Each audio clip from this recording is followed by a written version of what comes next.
rolled out with the news every day in terms of the major appointments and his priorities for the first 100 days. That is what Donald Trump is focused on right now, and I think he's doing a good job, really ahead of the curve in regard to what other president-elects have done. With regard to Nikki Haley, I think bringing her on board shows he's pulling together a team of rivals. He's looking for the top talent. He's not out to settle scores. And with regard to her foreign policy experience, people underestimate governors and their trips they make abroad for economic trade missions and bringing in business to their state. And that is about building relationships and nurturing relationships with people in other countries. And she has a great deal of experience with that, which will be helpful with her new role. And Carlos, it really is something. I mean, he's considering Mitt Romney to be Secretary of State, and Mitt Romney was vicious. I mean, personally vicious during the election. Nikki Haley was also very critical, said that Donald Trump would be someone she would hold up as an example to a kindergarten class.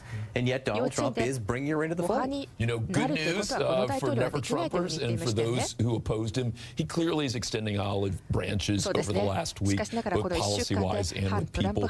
Very interesting, the choice of Nikki Haley. You know, that position of UN ambassador is often where we've seen either former stars, so John Kennedy chose Adlai Stevenson, who would run for president twice, or potentially future stars. You saw Jimmy Carter choose Andrew Young. So interesting role for her, maybe bringing her, if there ever is a second term for Secretary of State. So really interesting.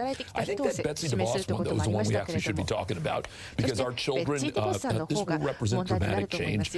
We've seen over the course of the last 2 decades, lots of non-education leaders run local systems, right? So here in New York, you saw a former prosecutor, you've seen generals, you've seen others, but to see at the national level, see them bring in someone like Betsy DeVos, who has, as you said, been a philanthropist, but not been that involved, huge, significant, and follows on the involvement of Bill Gates, another significant billionaire who got involved in the space, and a number of others. It'll be interesting to see whether charter schools become not a 5 to 10% solution, but literally become a 25 to 30% solution. That would be a dramatic game.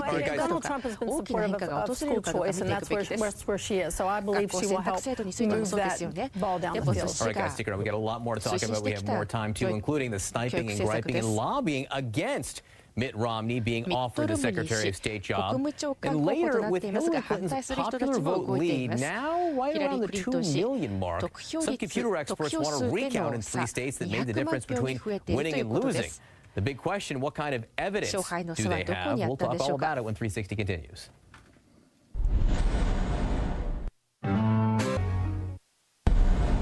President Obama pardoned his last pair of Thanksgiving turkeys today, Tater and Tot, so at least they know what their future holds. In that respect, Tater and Tot have it better than Mitt Romney and Rudy Giuliani, both thought to be leading candidates for Secretary of State. Still no known decision from the president-elect. Governor Romney has called Trump every name in the book, Mayor Giuliani a die-hard Trump loyalist, and today he got the help of 2 others.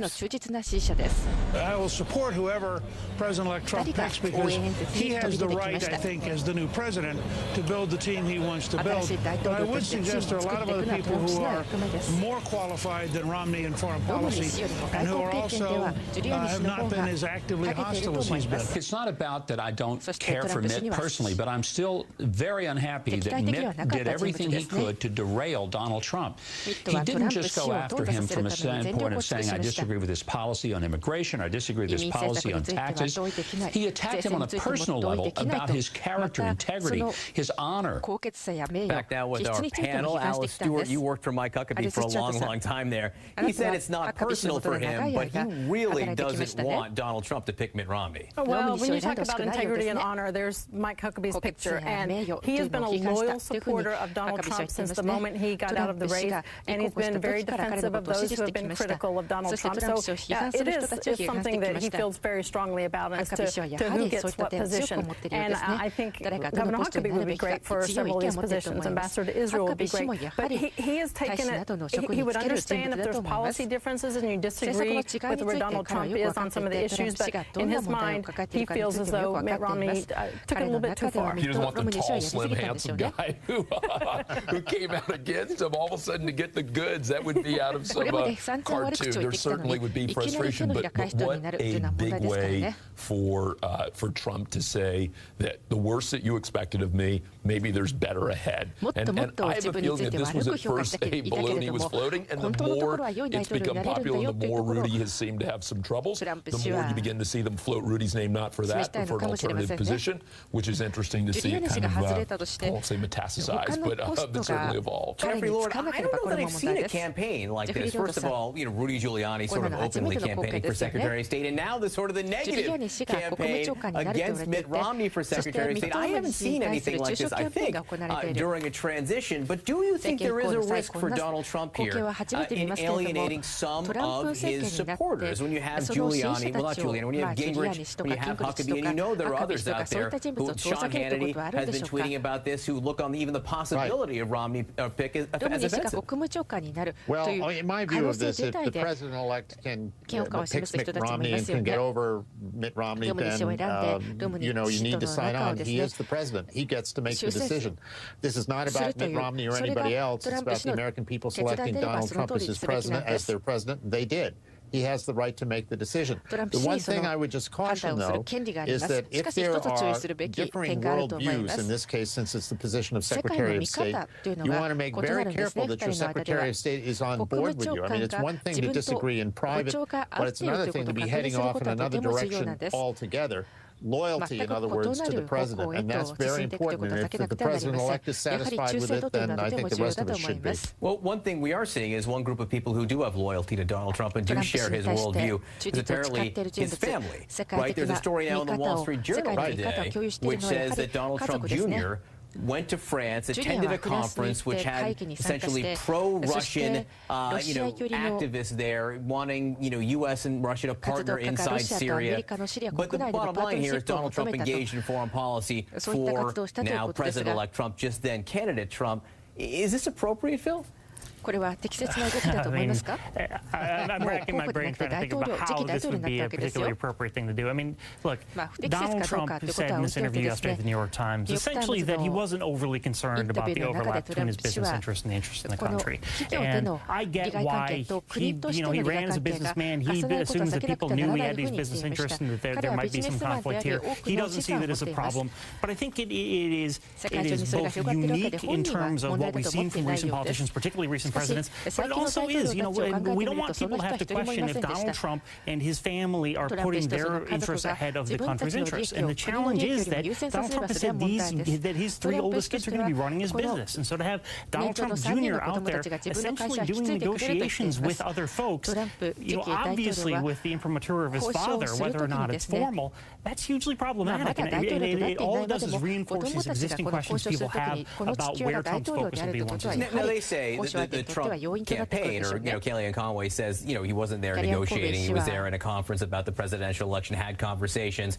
That was before he was president-elect. But Kaiten, we're sitting here now, and there's an article in the Wall Street Journal about Donald Trump Jr. Ivanka Trump was in the meeting with the Japanese Prime Minister Jared Kushner. Donald Trump said yesterday he wants Jared Kushner to be involved in negotiating Mideast peace. I mean, he's making the White House, it seems, a family business. None of this is surprising, and Donald Trump won in a big way when you look at the map. Look at the map in red versus blue, the mandate he has. So I think we'll be talking about this for months, John. Months and months, rerunning the race, re-talking about the numbers. I think once Donald Trump gets sworn in, he's going to understand what the rules of the road are. I think he's trying to build a tremendous team for America to get done what he's going to do. Mitt Romney, I think, is probably a bridge too far. That would be one that I just do. There's history there from 2008 with the critics that are coming out. Remember, Mitt Romney ran for president twice.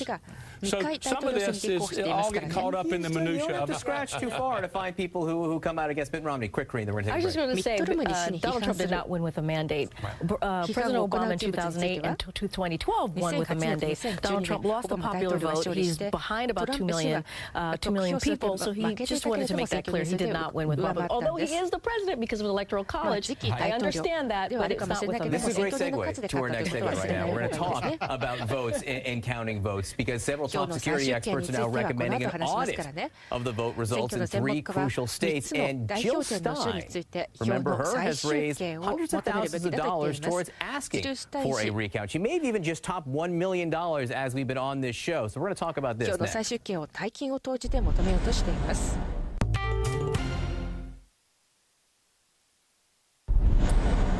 A group of top computer security experts is urging a recount of the vote totals in 3 states, Wisconsin, Michigan, and Pennsylvania. The scientists say the results in those states